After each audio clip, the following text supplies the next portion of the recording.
All right, here we have a pro kit with instructions. All right, so this over here is the basic kit: roll pin, balancing tab, washer that's color-coded blue. See the blue color?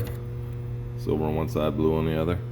That goes on top under the cup. And then we have new hardware that will replace the Phillips screw. It's a stainless Allen key, and it already has Loctite tight applied to the threads.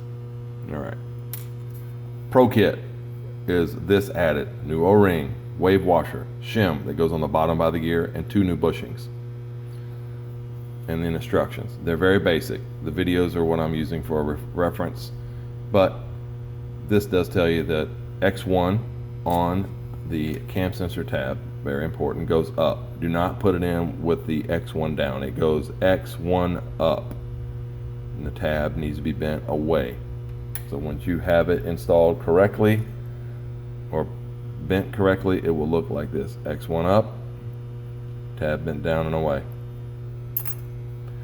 All right, I think that's about it. I will make another video of some hints for steps toward installing the thing.